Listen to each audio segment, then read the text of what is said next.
Hi, welcome back to my channel. So welcome again to another random recent reads.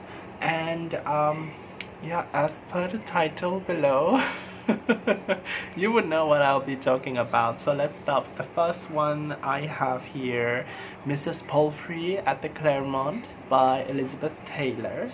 And I like this book. I really enjoyed reading this book.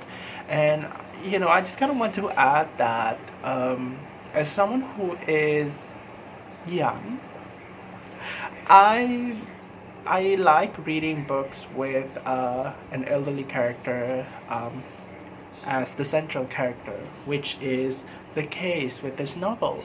So in here we have this character named Mrs. Palfrey.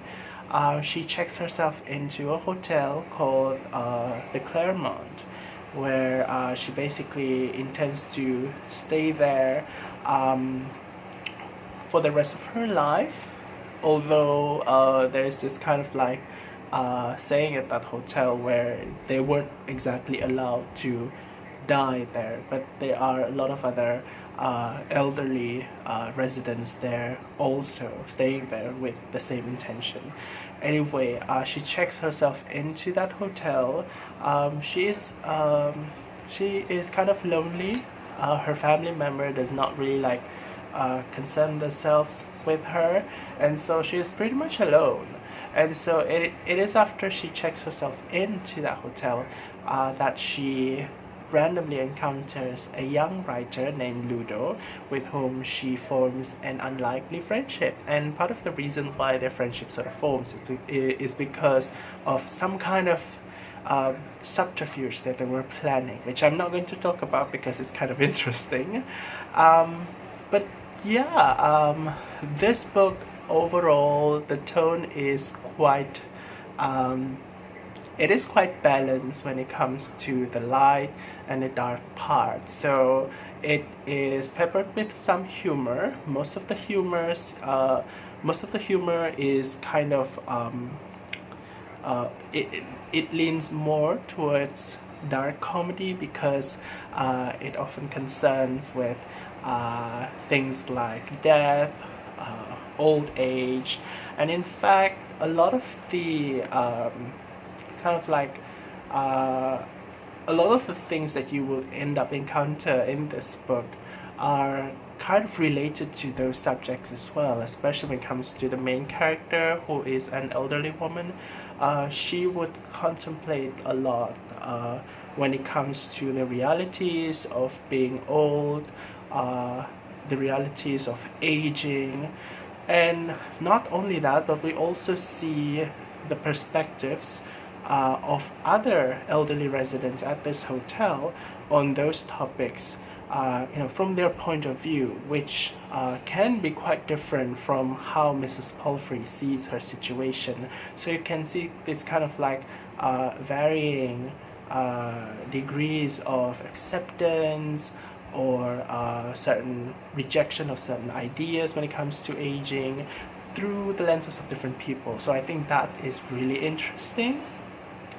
But yeah, at the same time, back to how this book is kind of light also. This comedy side of it is kind of subtle. It is not something that you read and you would expect to laugh out loud, but it is entertaining enough, and it was entertaining enough to sustain my interest in reading this book. And I would say the ending of this book is quite dark. I mean, I feel kind of was feeling a bit forlorn when I finished this book because of that ending. But there is a bit of truth, or I would say this feeling of this realistic feeling when it comes to the ending, which I find is just kind of surprising, but also not, if you know what I mean. Anyway, really interesting book. I would definitely recommend this to everyone out there. Yeah, just another thing that I want to mention, and this is for people who have read this book. You know, but of course it's for people who have not read this book as well, because I'm not going to mention any spoilers. It's about the relationship of Mrs. Palfrey and the writer Ludo, which is like the core of this book. Their relationship is kind of like it's not like 100% wholesome, but it is mostly wholesome with some awkwardness included, written in the portrayal of their relationship, which I think it feels very realistic.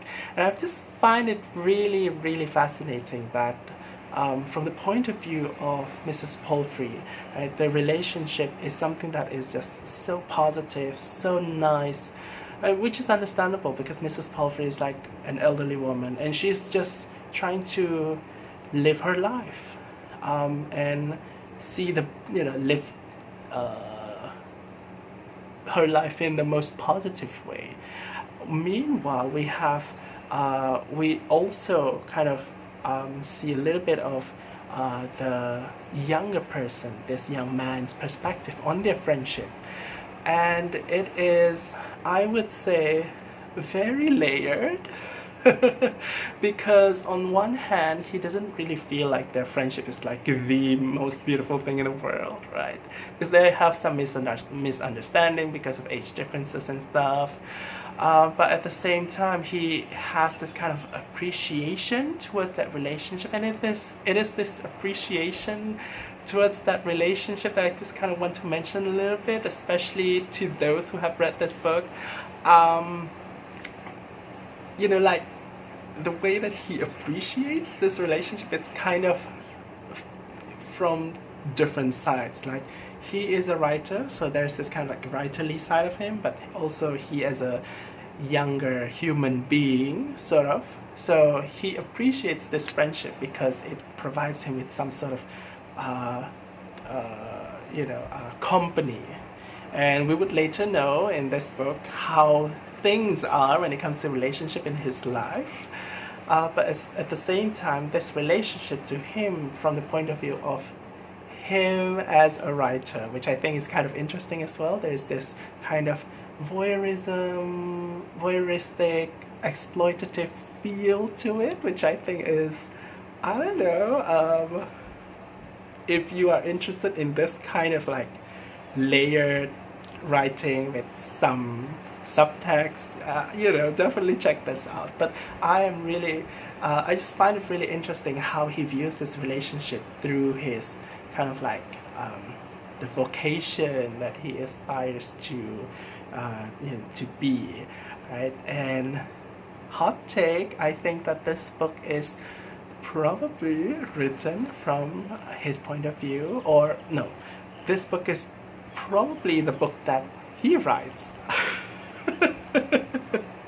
This entire narrative. Anyway, I'm gonna move on to the next book, and I have this one by Nella Larsen. It's called Passing. I learned about this book from BookTube, and before that I didn't know anything about this book. It's a very short book, and I was quite surprised that it was not like more well known than it is. And after reading it, I think it's such a shame because I think that it is a nice book. So Passing is about this kind of like relationship between two women, two black women in sometime in the 20s in New York and Chicago. So we have Irene, who is the protagonist of this book, and also Claire. So both Irene and Claire are light-skinned black women, and so they have this kind of, I would say, they have this privilege to pass as white women.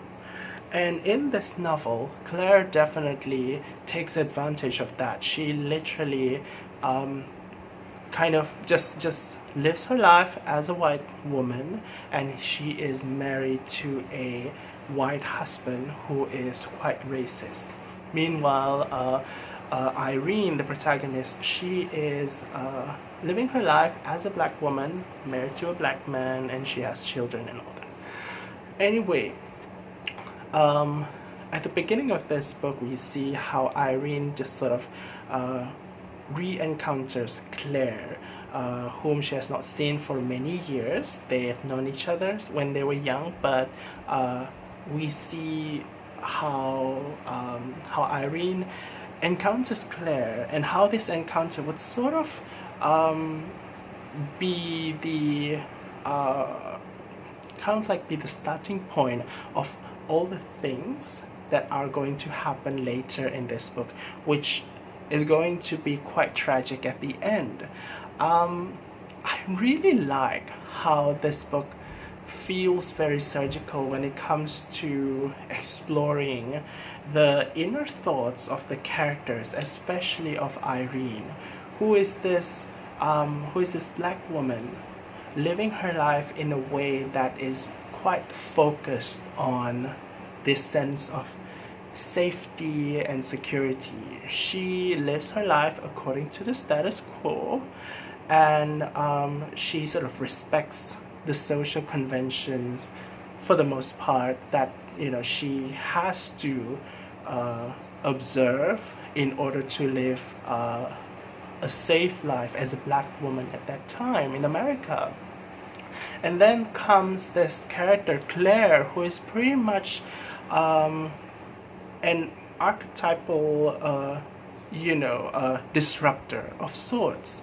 Now, I just find it really interesting that Claire is a disruptor in multiple ways. Like, obviously, she living her life passing as a white woman is a form of disruption of the social convention at that time.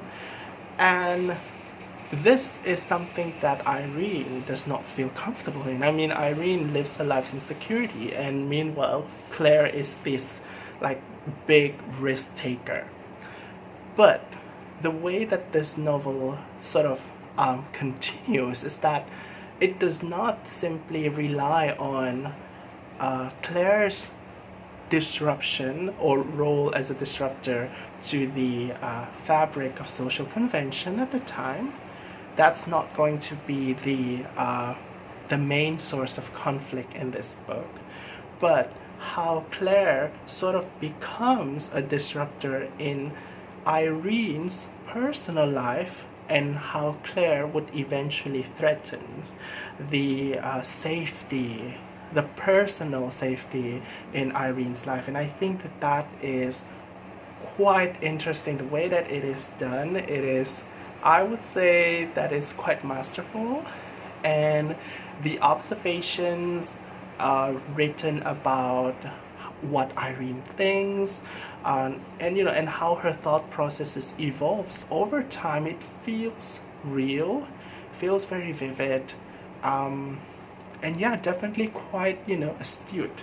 Like, it is, you can sense that the sharpness, the detail in the writing, how Irene's thoughts just kind of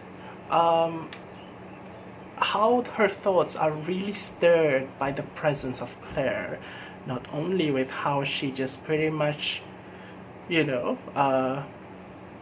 doesn't care about what the society thinks about racial relations, but she also doesn't seem to care, or rather she seems to be disrupting Irene's own personal life. Like, how she's doing that, I'm not gonna tell you, but I think it's just really it's really interesting, and it kind of culminates into how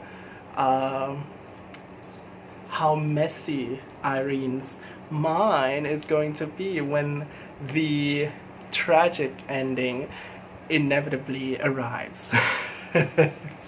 So yeah, this is a book with a fairly melodramatic ending, so if you're not into that kind of stuff, maybe you're not going to enjoy it very much. I like how this book does not try to be a vessel for some kind of message. Like you can definitely distill some social commentary from this book, which is definitely quite salient. But at the same time, this book also focuses a lot on the storytelling part, right? It also focuses a lot on the protagonist and how, how the protagonist is ultimately a very human person. Like, as humans, political things are not the only things that we think about, right? We live our lives, our daily lives. We think about other stuff too, and we have so many things that we are very concerned about, and not all of them has to be political, right? So that's kind of like a hint on what the direction of this book is going to be. Yeah, and that's why I really like it. It feels very organic. It feels very, very human. So I am going to move on to the last book I finished, and I just finished this last night. So this one is by Xiaolu Guo. It's called 20 Fragments of a Ravenous Youth. So this is one of her earliest works, and definitely you can sense that there are certain parts that are kind of rough around the edges. There are some imperfections in this book, but at the same time you can feel this, especially if you have read Xiaolu Guo's other books, you can feel this very distinct voice emanating from this book also. So this book is about this young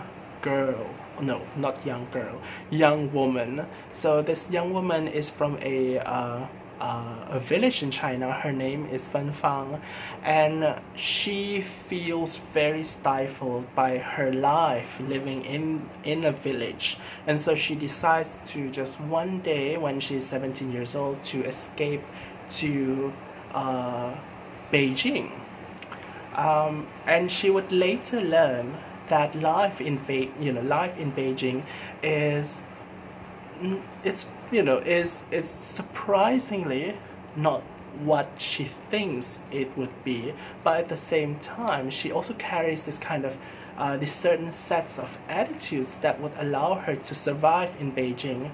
But of course it doesn't mean that the challenges that she encounters in Beijing are going to be things that she would be able to face like stoically all the time. Like, we see a lot of moments of weakness shown by this protagonist while living her life in Beijing, which it's a very major cultural shock to her, coming from a very rural, very insular kind of community at her village.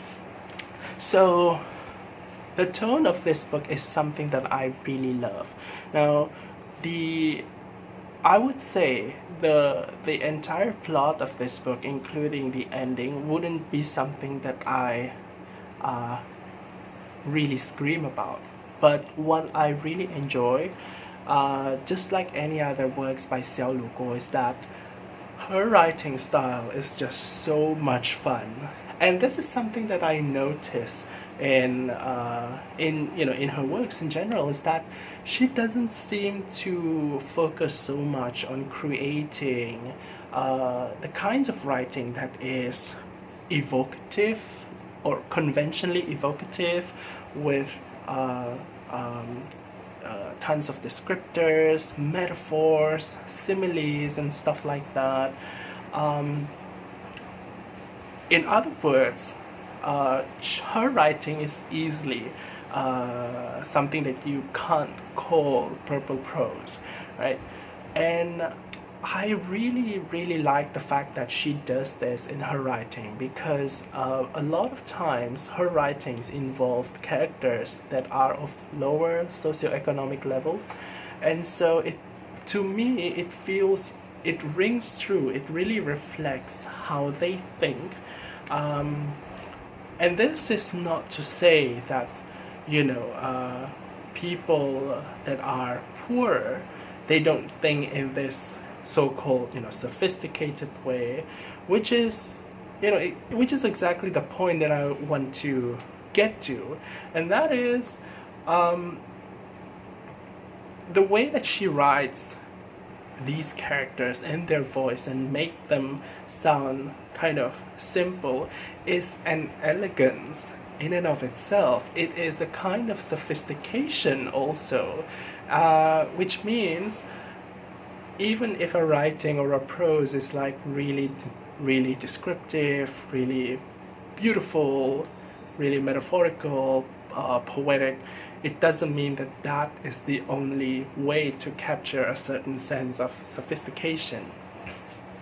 And to me, the way that she would employ a different kind of language to provide the voice for these kinds of characters is something that is very masterfully done.